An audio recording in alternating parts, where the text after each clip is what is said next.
Hello from sunny Singapore. Thank you to the National Center for Writing for this opportunity to speak with you about decolonizing literary translation. So my name is Nazry Bahrawi, and I am an academic but also a literary translator, and I'll be speaking as someone who's trying to toggle between the two fields that I'm engaged with. So I want to begin by asking the question of what is decolonial thought? And why does it matter to translation? In this talk, I hope to address these questions in three parts: decolonial theory, decolonial Asia, and decolonizing translation. I will first delve into the basics of what is considered decolonial theory in order to get a sense of its purpose and also to articulate its nuances, such as how it differs from the study of post-colonial theory.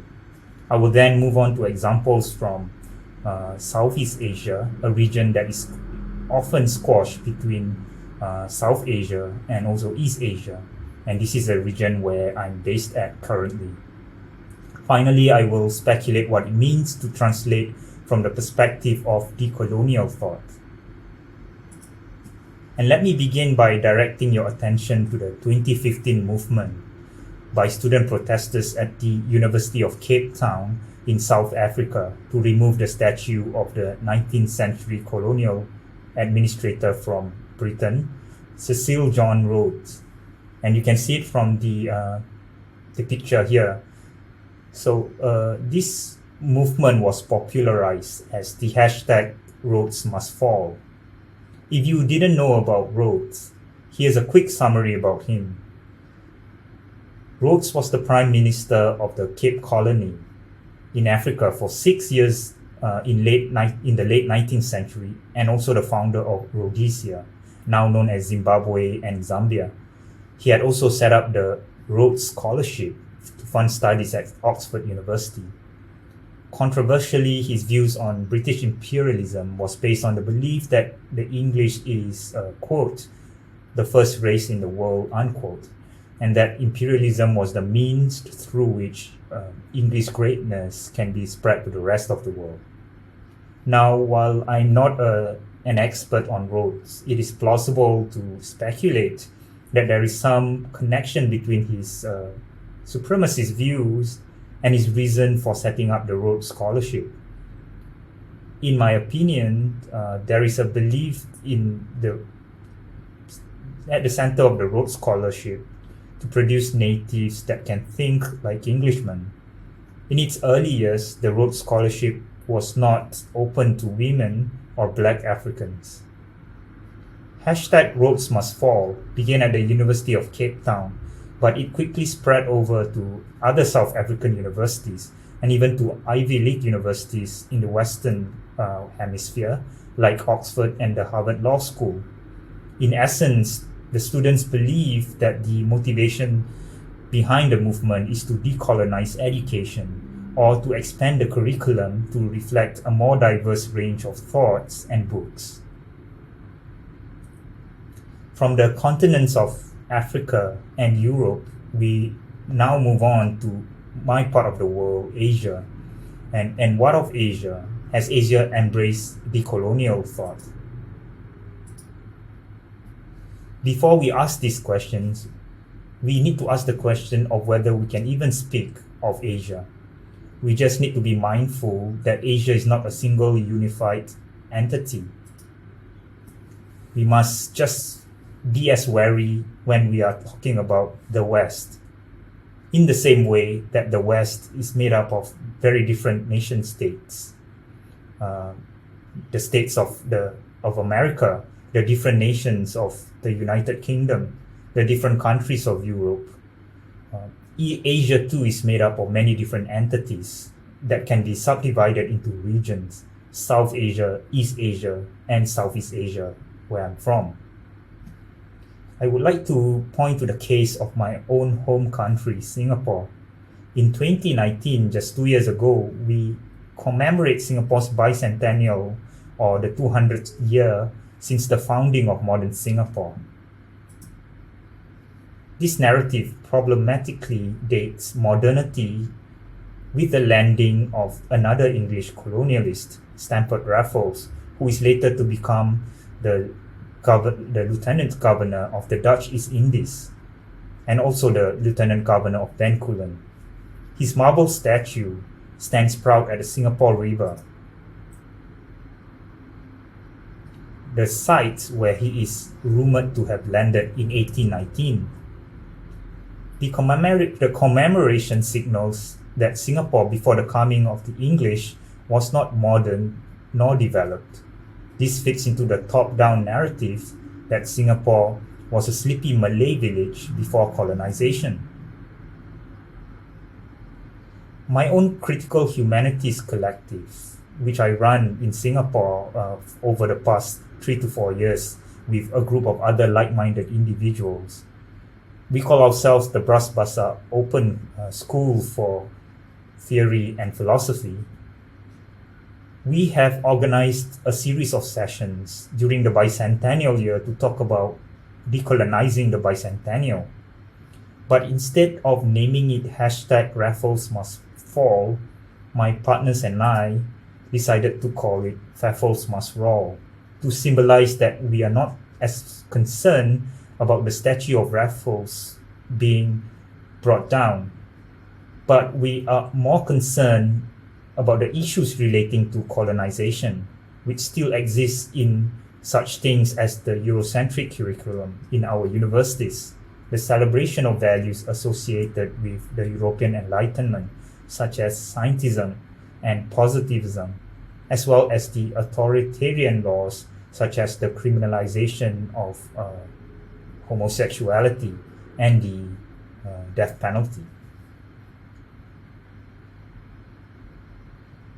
I bring up these contemporary examples to demonstrate to you that that decolonial thought is not an ivory tower movement. There is an urgency to it. It is not something that belongs to the academia. It is accessible and must be made accessible to many people out there. And I think this is gaining momentum with the young people of today across the world, certainly in South Africa with Rhodes Must Fall, and in Singapore with Raffles Must Roll. To be sure, I'm not saying that decolonial thought is the panacea to the world's ill, but I am hopeful that it is certainly a step in the right direction for the pursuit of a better world. Decoloniality alone certainly cannot solve what I believe to be our biggest threat, and that is global warming.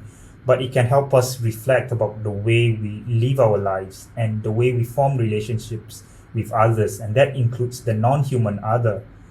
And with that preface, I want to take you through now some basic works that had come to define decolonial thought.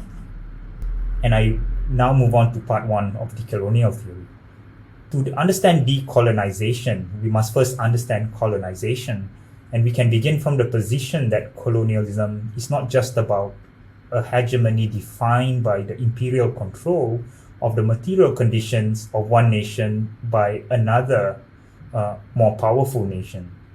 Colonization often has been talked about in terms of trade, immigration, laws, policies, and international relations. We can certainly talk about colonization that way. But colonization is also more than just about the material conditions.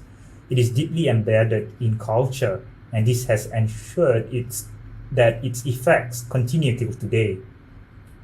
That is to say, colonial hegemony exists in the realm of the abstract, in art, poetry, beauty, philosophy, thoughts, and language, which is particularly relevant to translation studies, or the venture of translation itself. And this is the point made by the Kenyan writer Ngugi wa Thiong'o in his seminal 1986 book, Decolonizing the Mind, when he talks about mental control. And I produce here an aspect of his quote.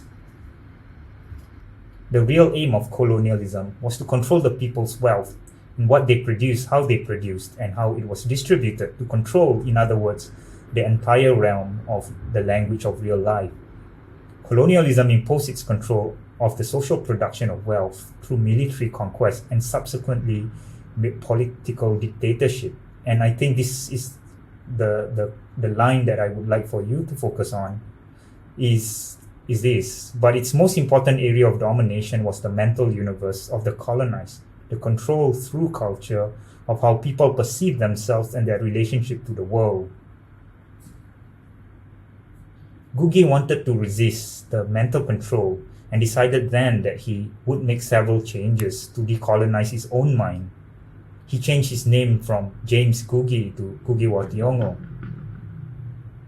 He started writing in his native language, Gikuyu, though he had also translated his own novel, Wizard of the Crow, from Gikuyu to English, an interesting move that is deserved of more scrutiny. Still, the basic point remains. Colonization is cerebral. It occupies our minds and our languages the way we imagine. This hegemony of the abstract realm means that we collectively live under an unfair system that always privileges a certain civilization over others. Beyond ethics, and in the realm of art, this also means that we live in an uncreative world, because we all accept one standard view of aesthetics. This is why Gugi thinks we must decolonize. We're best to start thinking about decoloniality than to engage with the works of the person who has coined the term. And I am here referring to Walter Mignolo, an Argentinian semiotician at Duke University. Let me outline the primary objective of decoloniality as Mignolo defines it.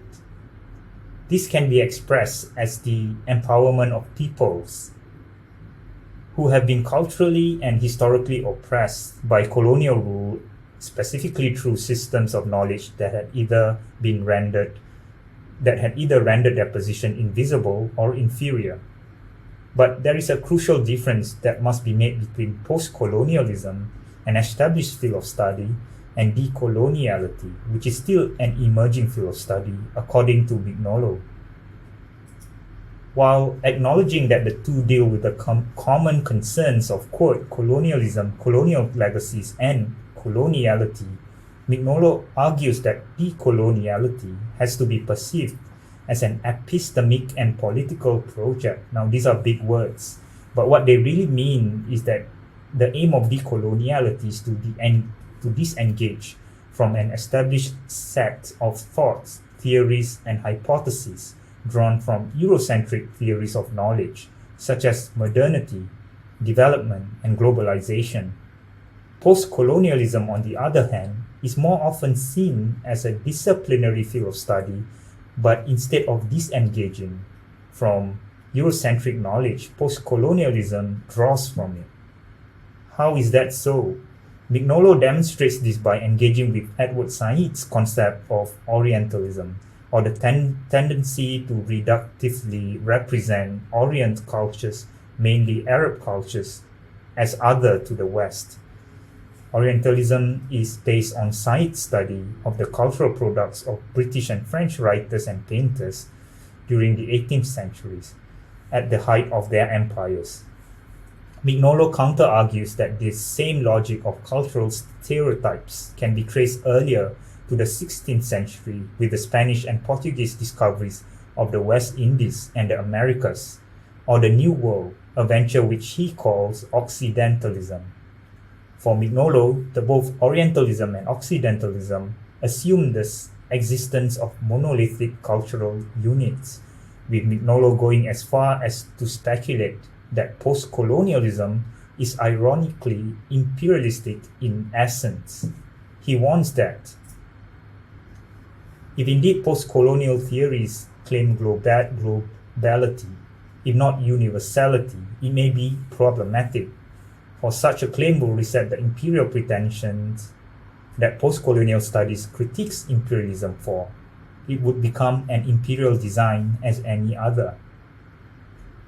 In using the phrase imperial design, Mignolo is referring to the danger of dogma, or the insistence on replacing one totalizing mode of thought with another totalizing mode of thought, colonialism with postcolonialism. he thinks this is overzealous. For Mignolo to say that postcolonialism is the exclusive solution to address the colonial matrix of power is no different from the modern colonial way of framing the issue. Both eliminate alternative possibilities.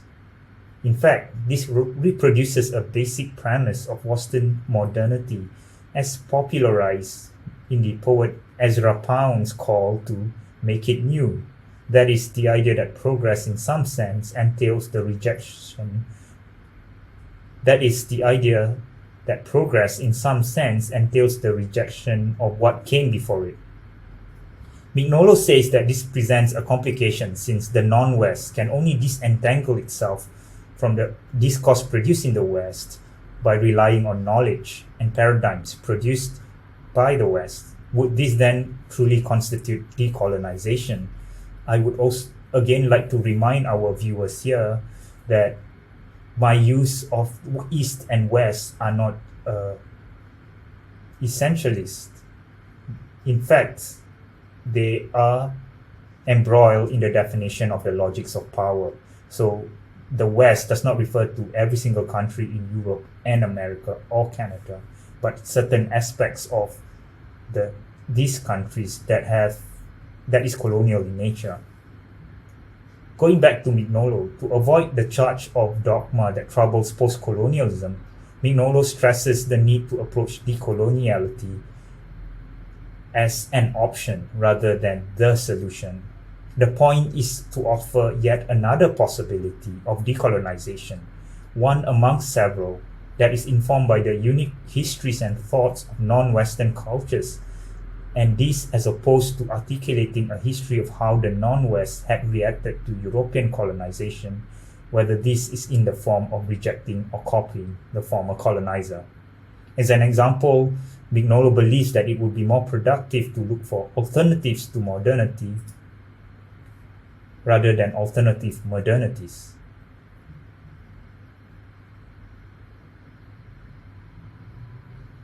Now, at this juncture, we have briefly heard from decolonial scholars residing outside of Asia. And in the next section, I would like to outline some writings and works by Asian thinkers. And that's because I come from this region and I would like to see and would like to bring out to you the possibilities and how scholars and academics have thought about decolonization from my part of the world. For the sake of time though, I will point to only two important decolonial works in Asia. The first is published in 1976 and is considered a precursor to Decoloniality in the same way that Gugi's book Decolonizing the Mind was a precursor. This book is called The Myth of the Lazy Native by the Malaysian sociologist Syed Hussein Alatas, published in 1977. The book preceded even Syed's Orientalism and was referred to Syed himself as a pioneering work in post-colonial studies. Here is the late Professor Syed Hussein Alatas, and you can see that in some ways he resembles Fidel Castro.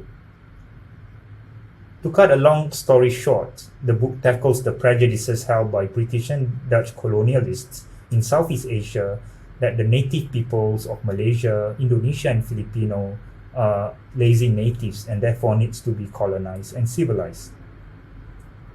The colonialists based these prejudices partly on observing the work ethics of native peasants in these parts, who were often seen resting on their fields, not doing anything much at all during the day. To paraphrase, Alatas criticizes this as a failure on the colonialist part to see beyond the European industrial complex of what constitutes good work. In the agrarian societies of Southeast Asia, and in fact in agrarian societies everywhere, farmers need not work from round the clock. Once they have completed certain tasks required of farming, all they have to do is wait. And this is not laziness, he says. It is just a different system. Decoloniality could help us see that instead of making us subscribe to one set standard of what constitutes productivity, Continuing Alatas's work and ushering it directly into the realm of decolonization is his son Said Farid Alatas, who co-wrote a book alongside the sociologist Vernita Sina called Sociological Theory Beyond the Canon. Both these figures are currently professors at the National University of Singapore. In the book, they made an effort to dig deep within Asian cultures to try to look for alternatives to non-Western sociological thinkers, not to displace the work of Durkheim, Weber, and Marx, but to complement them. What is important in this book is the assertion that colonization of the mind, of knowledge, as demonstrated by them through classical sociological theory, is not just Eurocentric but also androcentric. That is to say, it privileges men over women. This is a direct connection between decolonization and feminism, and that is to say that to write against colonization is also to write against patriarchy. It is a struggle for all of us alike, white, black, brown, men, and women, they write, in drawing attention to neglected thinkers, male and female, Western and non-Western. We argue that the tapestry of contributions to social thought and theorizing is multifaceted, a pulsating, synergized, and complex history of the discipline would emerge in the recognition of diverse inputs by thinkers from different cultural contexts. The aim is to expand the playing field rather than restrict it. To summarize, decolonial thought in both Asia and other parts of the non-West seems to share the following principles. Colonization is not literal, it is abstract. And as an abstract concept, it refers to not just European colonization, but the hegemony or dominance of one form of knowledge or worldview over many other forms of knowledge or worldviews. And because it is not literal, countries that had not been colonized can experience colonial hegemony. To pursue a just world, a diverse world, and therefore a more creative world, we need to decolonize epistemology or knowledge systems as we know it. But while doing this act, we must be careful not to fall into the same trap of constructing generalizations and prejudices, such as all Westerners are the same, or all indigenous people are the same. And now I've come to my third part, which brings decolonization directly into translation studies and the venture of translating literary text. Not many scholars have made the explicit link between translation theory and decolonization, but we can begin by asking of translation studies what Alatas and Sina earlier had asked of sociological theory. What are the texts that had defined this discipline?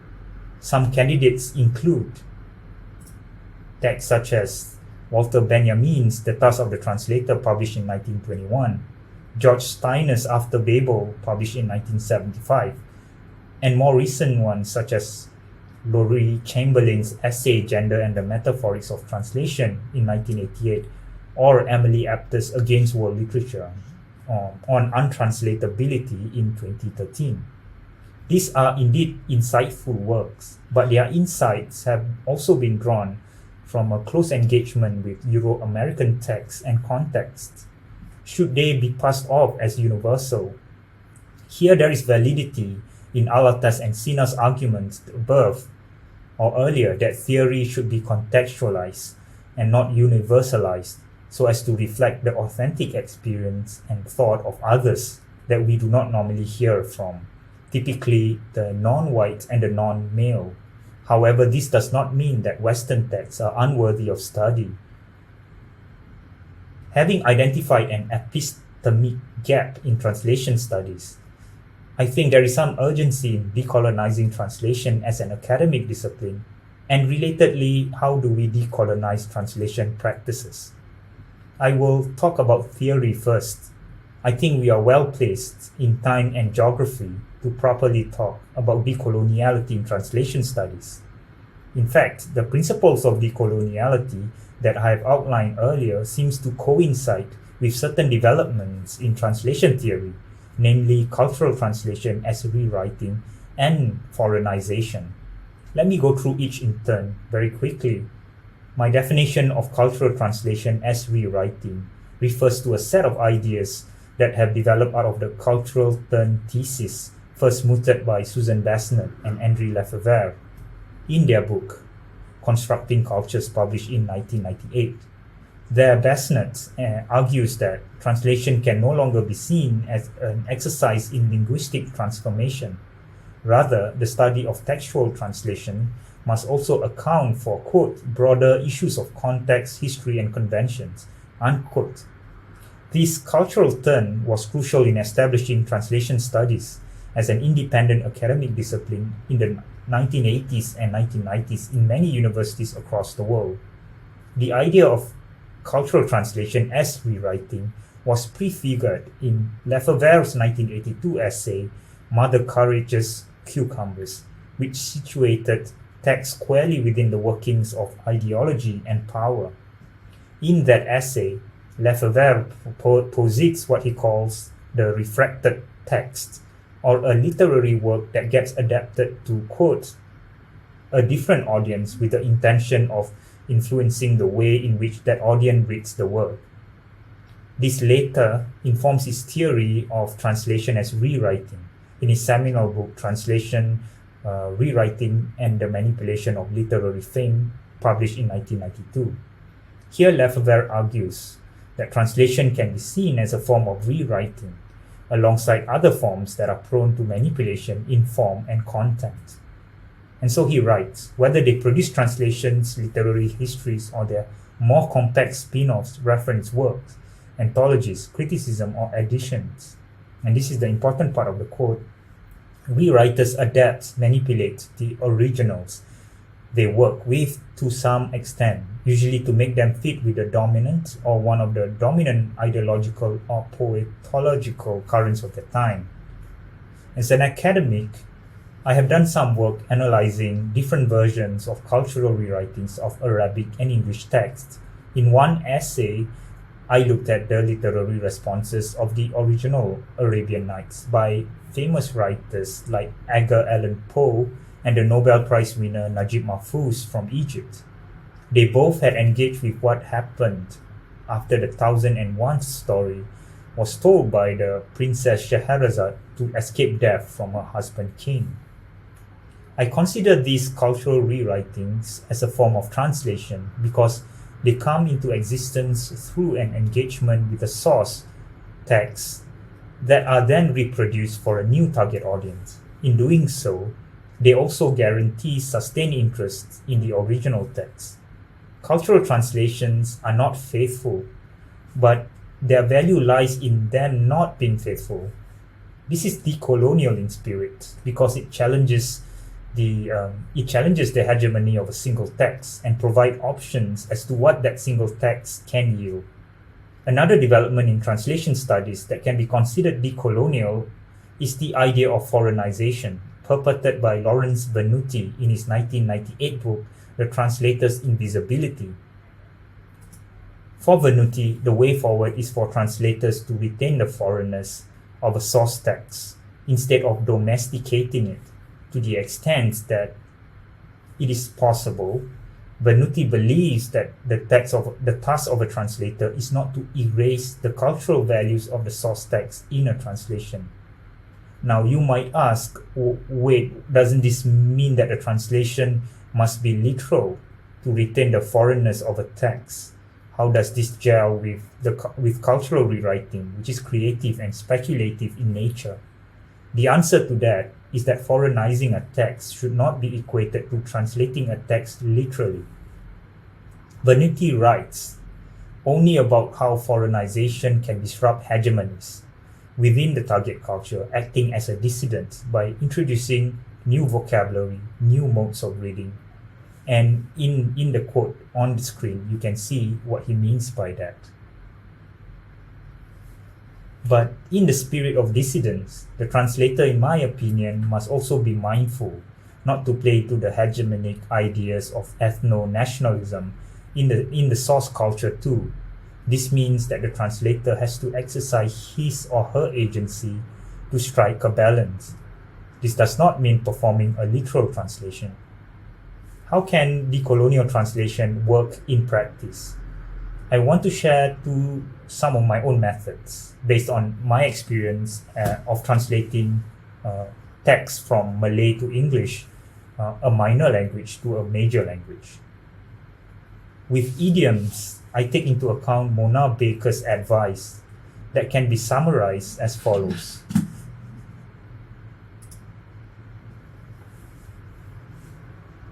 Even here, you can see that a good translator cannot be literal. The translator has to exercise critical and creative choices. The translator has to speculate. My other strategy when translating text is not to include any footnotes. This relates to Venuti's notion of foreignization. I find that this hinders the reading flow of a text. But I also make certain choices of the kinds of words that I would like to retain in their original tongue.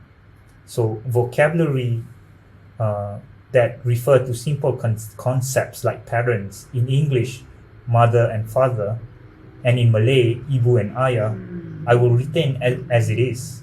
One can easily guess what these words mean. Certain unique concepts that are peculiar to the culture, I too will retain, such as the religious practice of fasting, or in Malay, puasa, or the Muslim daily prayers known as sembahyang. I might keep some untranslatable words like sayang, which means both love and loss.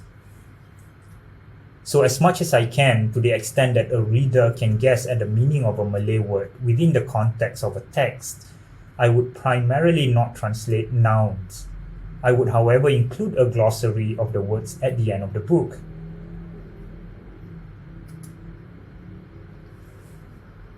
Lastly, I don't normally write a translator's introduction, but I write an afterword. This is to ensure that a reader is not influenced by my interpretation. Of course, a discerning reader may make the choice of skipping the introduction entirely in the first place.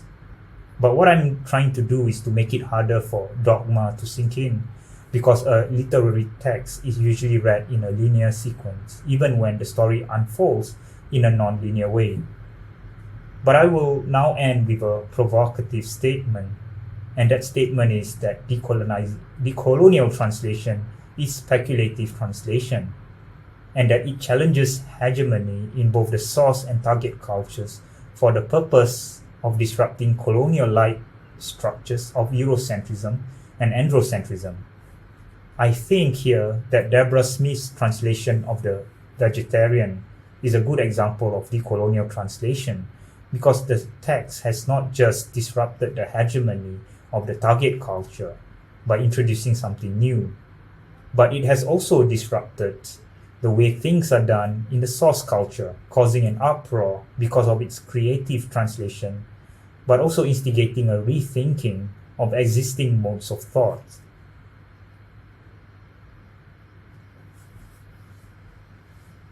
I hope you've enjoyed my presentation on decolonizing literary practices and theory, and please feel free to reach out to me if you do have any questions. Thank you.